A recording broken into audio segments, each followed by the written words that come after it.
ચોથા મુદ્દાની વાત કરીએ તો ગુજરાતમાં માર્ગ અકસ્માતો હવે માત્ર આંકડા નથી રહ્યા પરંતુ રોજિંદી સમસ્યા બની ગયા છે।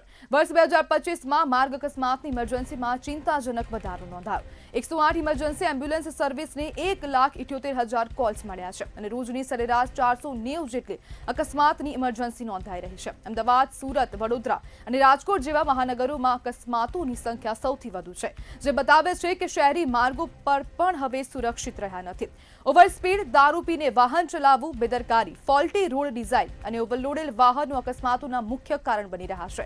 ખાસ કરીને દારૂ પી વાહન ચલાવવાના કેસમાં 2.5 ગણા જેટલો વધારો નોંધાયો છે અને આ તંત્રની નિષ્ફળતાનો સ્પષ્ટ સંકેત છે। ડ્રાઇવિંગ લાયસન્સ વગર વાહન ચલાવનારા બેફામ છે। સામાન્ય ઇજાના કેસમાં એફઆઈઆર ન થવી પણ ગંભીર પ્રશ્ન છે।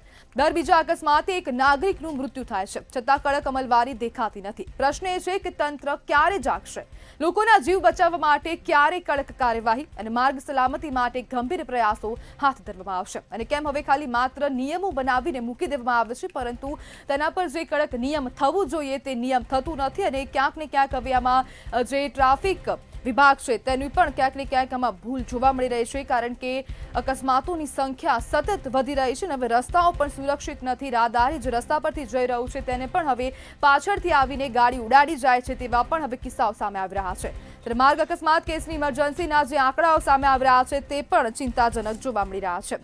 ત્યારે સાથે સામાજિક કાર્યકર્તા સુધીર બુંદેલા જોડાઈ ગયા છે। સુધીરભાઈ, ગુજરાતમાં આંગળીના ટેરવે અકસ્માતો થઈ રહ્યા છે, શું કહેશો? અત્યારે લોકોને વહેલા નીકળવું નથી ને ફટાફટ જવું છે। સૌથી મહત્વનું કાર્ય આ છે કે લોકો છે ને મોડા નીકળે છે, ઓફિસ જવાનું હોય કે કોલેજ જવાનું હોય, 10 મિનિટ પહેલા નીકળે છે અને તરત ટોપે ટોપ બધાને નીકળવું હોય છે। ઓવર સ્પીડ ગાડી લોકો ચલાવતા હોય, એ લોકોને એમ જ હોય કે અમે પહોંચી જઈએ વહેલા। લોકો સિગ્નલ તોડીને ઓવરટેક કરીને, બીજું ટ્રાફિક 4 રસ્તા ઉપર છે ને સિગ્નલ ચાલુ હોય છે, કેમેરા ચાલુ હોય છે, પણ એ નંબર પ્લેટ ઉપર ઢાંકેલું હોય એટલે ઓવરટેક કરી નીકળી જતા હોય ને ટ્રાફિક પોલીસ બહુ ઓછી જગા હોય છે એટલે ટ્રાફિક પોલીસ પકડી શકતી નથી। કેમેરામાં એ લોકોના નંબર આવતા નથી એટલે આ લોકો એક્સિડન્ટ કરીને કેટલા જતા રહે। બીજું, આ લોકોને ફોન એક હેન્ડ ફ્રી ભરાયેલી હોય છે, હેન્ડ ફ્રીમાં પાછળ વાળો ઓન મારે તો પણ એને ખબર હોતી નથી કે મને ઓન મારે છે, એ એની ધૂનમાં જ હોય છે ને કેટલી જગ્યા અકસ્માતો બનેલા હોય છે। આ બધું કારણ બહુ બધું છે।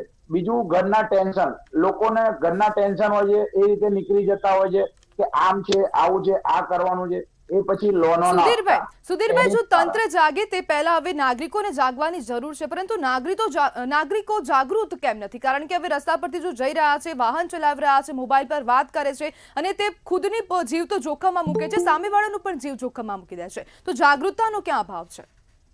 100% આપની વાત સાચી છે। આપણે પહેલા જાગવું પડશે, આપણે જાગતા નથી, આ અકસ્માત એટલે થાય છે, એ વાત આપની 100% સાચી છે। પણ લોકો આવા શું છે, સરકાર કાયદા બનાવે છે પણ કાયદાનો અમલ બહુ ઓછો લોકો થાય।